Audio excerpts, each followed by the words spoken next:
بسم الله الرحمن الرحيم. يا أيها النبي إذا طلقتم النساء فطلقوهن لعدتهن وأحصوا العدة واتقوا الله ربكم لا تخرجوهن من بيوتهن ولا يخرجن إلا أن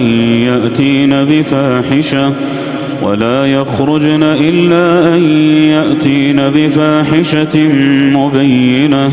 وتلك حدود الله ومن يتعد حدود الله فقد ظلم نفسه لا تدري لعل الله يحدث بعد ذلك أمرا فإذا بلغن أجلهن فأمسكوهن بمعروف أو فارقوهن بمعروف وأشهدوا ذوي عدل منكم وأقيموا الشهادة لله ذلكم يوعظ به من كان يؤمن بالله واليوم الآخر ومن يتق الله يجعل له مخرجا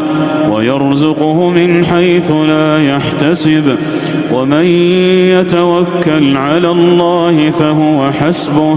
إن الله بالغ أمره قد جعل الله لكل شيء قدرا واللائي يئسن من المحيض من نسائكم إن ارتبتم فعدتهن 3 أشهر واللائي لم يحضن وأولاة الأحمال أجلهن أن يضعن حملهن ومن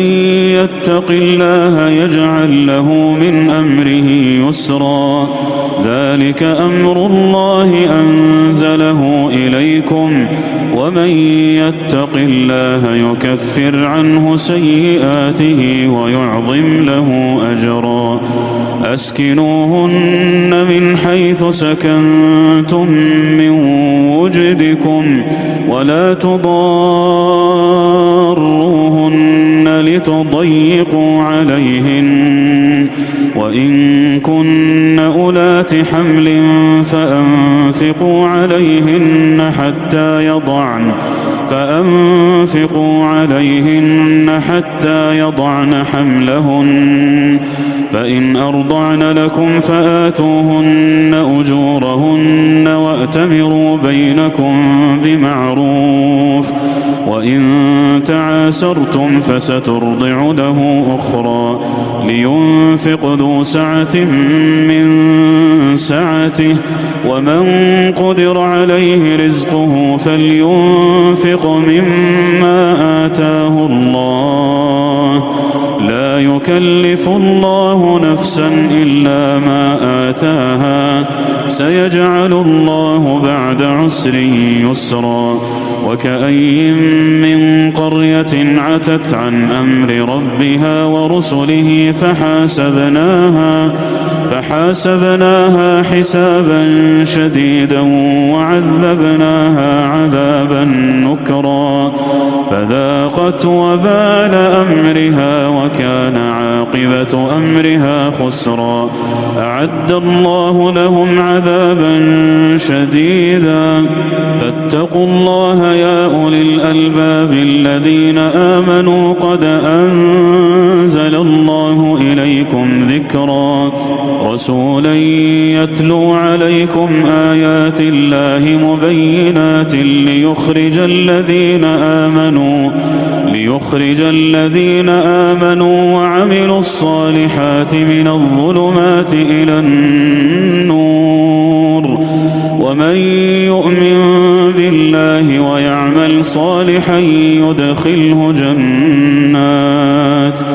يدخله جنات تجري من تحتها الأنهار خالدين فيها أبدا قد أحسن الله له رزقا الله الذي خلق 7 سماوات ومن الأرض مثلهن يتنزل الأمر بينهن لتعلموا أن الله على كل شيء قدير وأن الله قد أحاط بكل شيء علما.